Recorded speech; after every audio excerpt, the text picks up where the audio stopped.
Всем привет, с вами в очередной раз Степан Шмытинский, один из редакторов издательства «Комильфо». И я здесь, чтобы снова рассказать вам про интересный комикс из неожиданной страны.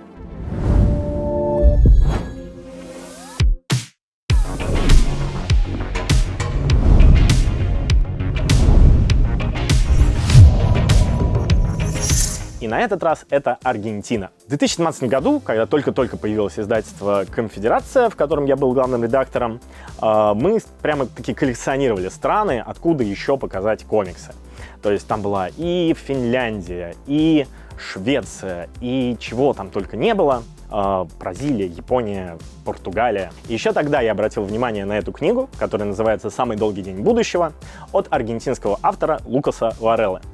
Что это такое? Прежде всего хочу обратить ваше внимание на то, что это один из немногих немых комиксов, то есть комиксов без слов, которые выходят в нашем издательстве. На самом деле люди по-разному относятся к немым комиксам, и в свое время в Комильфо выходило, некоторое их количество. Это был Arrival Шона Тана, это были 3 секунды, Океан любви, Мой друг Тоби. В общем, периодически они появляются. Кто-то недолюбливает комиксы без слов, потому что ты их быстренько прочитал и все закончилось. Кто-то, наоборот, находит в них такое медитативное удовольствие, потому что ты можешь проанализировать все в мельчайших деталях, проанализировать все движения персонажей, какие-то приемы художников и тому подобное. Спросите меня, я, конечно же, отношусь к последней категории людей. Так вот, о чем сам комикс?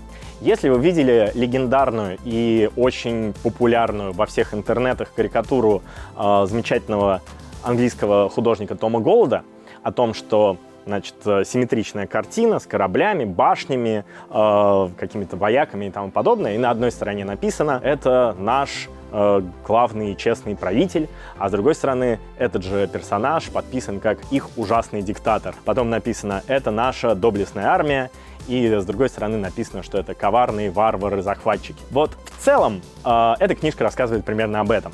Единственное, что здесь скорее сценарий напоминает комиксилизацию драки жабы с гадюкой. А в нашей ситуации драки противных зайцев с еще более противными свиньями. Есть город будущего, и он поделен между 2 корпорациями. Собственно говоря, логотип одной — это милые, милые, так себе милые зайчики, логотип другой, тоже старающиеся быть милыми, свиньи. Они в целом напоминают такие корпорации, как Starbucks, Disney, я не знаю. Но у каждой есть еще секретные разработки, и они прям воюют между друг другом. Одной корпорации в руки попадает безумное оружие откуда-то из космоса. Другой корпорации в руки попадает робот-убийца. И вот, как все это переплетается, каждая корпорация хочет уничтожить себя, их эта ненависть встречается посередине. И, там опять начнутся спойлеры, если буду вдаваться в подробности.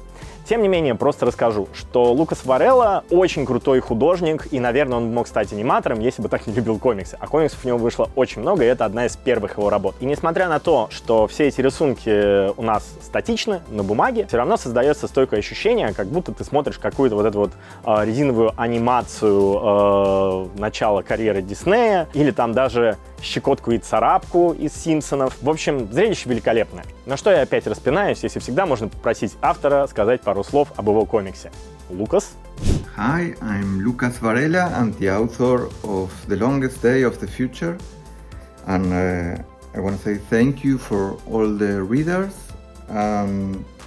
It's fun. I put a lot of heart in this book, so I hope you enjoy it. Bye. Что ж, надеюсь, вы обратите свое внимание на этот достаточно остросоциальный и злободневный комикс, который мы издали, и еще сильнее расширите свое понимание, как работает это великолепное искусство в разных странах мира, с разным подходом художников, с разным оформлением, количеством текста и тому подобное. Спасибо большое за внимание. Пока-пока.